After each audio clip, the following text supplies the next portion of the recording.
Shelley actually started tonight introducing herself to me and making the mild crack that she was going to be under my understudy. But can we have another round for Shelley, because that's really awesome. Thanks to you guys at Installary for having us, and thanks for Dan for inviting me along. My name's Joe Bradford, and if you haven't heard of me, then you're lucky. If I start talking and then you're like, oh, you're that guy who's filled my Facebook feed with pictures of desks, then I apologise, but you'll understand why soon. So I'm Joe from Cambridge. I'm married to Kate. We've got a couple of kids. About 7 years ago, we started this company called Fiasco. It was a pretty good name. Wasn't our pick to start with, but our old business partner had it already, and so we took it on. And we started building road cases, which are black sound and lighting boxes. And about now, you guys are all going, that's boring. And it kind of is. But you like events, and we designed a box and a system of boxes that we can put into trucks, and I can save the guys who set up events hours in their day. So I can literally take our system, walk into the largest event companies in the world and say, how long does it take you to pack a truck? Most of them say 2 to 3 hours, and I say, would you like to do it in under an hour? And they turn around and they say to me, yeah, Joe, let's talk. So I tend to wear this outfit wherever I go. It's shorts at work, but when I get dressed up, I put my pants. I told Dan I did that for him. Thank you. Yeah, we sell road cases. We make road cases. March 7th this year, I signed a deal for $100,000 of road cases in the States, and I was stoked. On the 10th, the guy called me and he said, hey, can I put a hold on that order? COVID's shut down South by Southwest. And I said, hey, Clayton, you know, we've spent 4 months trying to sort that deal out, but I understand. Let's put a hold on it and see what happens. Today I stand before you, but on the 17th of March, Clayton lost his job. So his boss said, sorry, I can't employ you, I can't afford to do that. And that's a pretty big story in the event industry that's happened here in New Zealand and right throughout the US.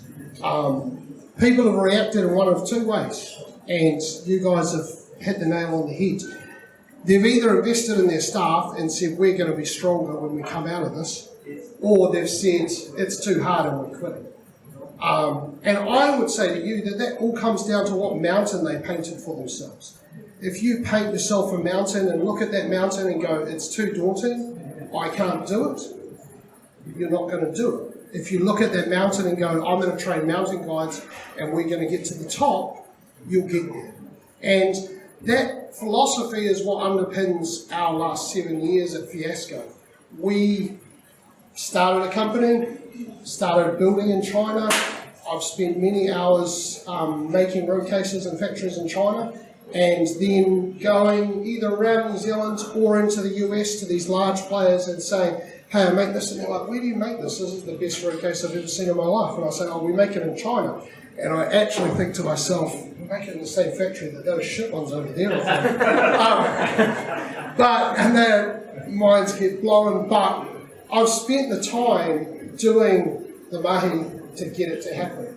And that got us to a position where we could sign that deal and we could get multiple large deals in the States. Like you guys, I learned to work from home. That mountain analogy is something that we used with our team right through this. It's something I'd encourage you guys to do. It's a simple fact of looking and saying, what have we got to achieve together? And then how are we going to get there? And most of the time when you're at the bottom, you can't see the entire route. So you have to take some steps, and you might go up the wrong path, and you might have to come down and go around a different boulevard. But it's an analogy that we've used with the Chinese manufacturing partners. You know, most of those guys are not educated, and so we're trying to help them understand what we're trying to do, and we're trying to work to time frames, and we're going, I'm going to work beside you and do this. Can you do it? And you can sketch that on a piece of paper and use a translator and get that idea across. And so that's what we did. On the 15th of March, probably actually the 12th of March or something, we started writing some ideas on the whiteboard, and by the 15th we said, right, we're going to develop this product. It's got to go in a courier box, so it can't be over this size.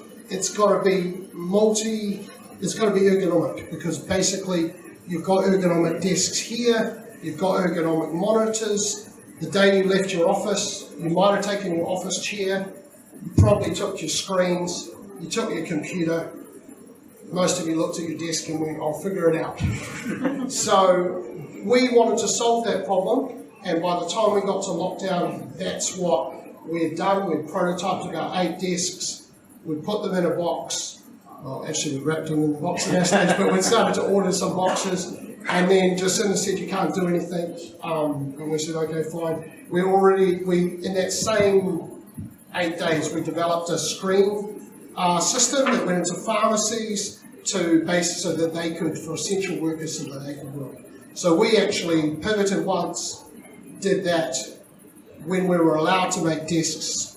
A few weeks later, we pivoted again, and then your Facebook feed started getting flooded. If you're a pharmacy owner, I apologise. I started flooding your Facebook feed a few weeks before. And we did this in the US as well. We didn't do the screens in the US, one, because they're complicated to manufacture, and a lot of other people, a lot of our customers were doing it. But you can look at any mountain, and we just said, look, we've got a couple of mountains we're going to have to think. The events industry is toast. Richard called me, he was here, and said, hey, I want to talk to you about this. And I said, yeah, if you have to, I think I've got to talk to the Ministry of Health or something in a few minutes.